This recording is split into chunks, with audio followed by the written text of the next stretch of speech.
જી બિલકુલ એવું લાગે છે 5 નહીં પરંતુ પ્રયત્નો એવા છે ભાજપના કે 8 લાખની લીડ સાથે અમિત શાહ ગુજરાતની સૌથી વધુ લીડ ધરાવતી સીટ તરીકે આ બેઠક પરથી ઉભરી આવે તેવી એક કાર્યકર્તાઓને જે પ્રકારે અંદર ખાને સૂચના આપવામાં આવી હતી, જે પ્રકારના ભાજપના પ્રયત્નો હતા તે એ હતા કે કેન્દ્રીય ગૃહપ્રધાન એ સૌથી વધુ લીડ સાથે જીતે, એટલે 5 લાખથી ઉપરની લીડની આ બેઠક પરથી ચોક્કસપણે સંભાવના છે।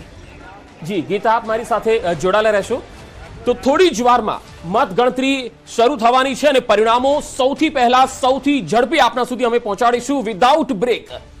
થોડી જ વારમાં રૂપાલા રાજકોટ મતગણતરી કેન્દ્ર પર પહોંચવાના છે અને થોડી જ વારમાં મતગણતરી જ્યારે શરૂ થશે ત્યારે પહેલી તસવીર અમે આપને બતાવીશું, કારણ કે જે બેલેટ પેપર અને પહેલો રાઉન્ડ શરૂ થશે ત્યારે આ રાઉન્ડ કોના ફેવરમાં જઈ રહ્યો છે એ આપને બતાવીશું। હાલ જે તસવીરો આપ જોઈ રહ્યા છો પરસોત્તમ રૂપાલા, જેઓ રાજકોટના ભાજપના ઉમેદવાર છે, કેન્દ્રીય મંત્રી છે, થોડી જ વારમાં રૂપાલા રાજકોટ મતગણતરી કેન્દ્ર પર પહોંચવાના છે અને થોડી જ વારમાં મતગણતરી જ્યારે શરૂ થશે ત્યારે પહેલી તસવીર અમે આપને બતાવીશું, કારણ કે જે બેલેટ પેપર અને પહેલો રાઉન્ડ શરૂ થશે ત્યારે આ રાઉન્ડ કોના ફેવરમાં જઈ રહ્યો છે એ આપને બતાવીશું। હાલ જે તસવીરો આપ જોઈ રહ્યા છો પરસોત્તમ રૂપાલા, જેઓ રાજકોટના ભાજપના ઉમેદવાર છે, કેન્દ્રીય મંત્રી છે, થોડી જ વારમાં તેઓ મતગણતરી પર પહોંચવાના છે।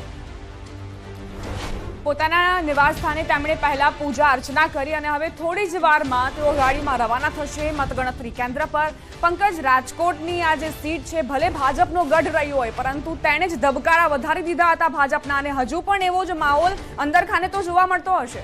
બિલકુલ બિલકુલ। તો સાબરકાંઠા જઈશું સીધા અને ઈશાન મારી સાથે જોડાયેલા છે સાબરકાંઠાથી। ઈશાન, આપની પાસે આવીશ। ઉત્તર ગુજરાતની સાબરકાંઠા બેઠક પણ ખૂબ ચર્ચામાં રહી હતી। હાલ આપ મતગણતરી કેન્દ્ર પર કેવી તસવીર જોઈ રહ્યા છો?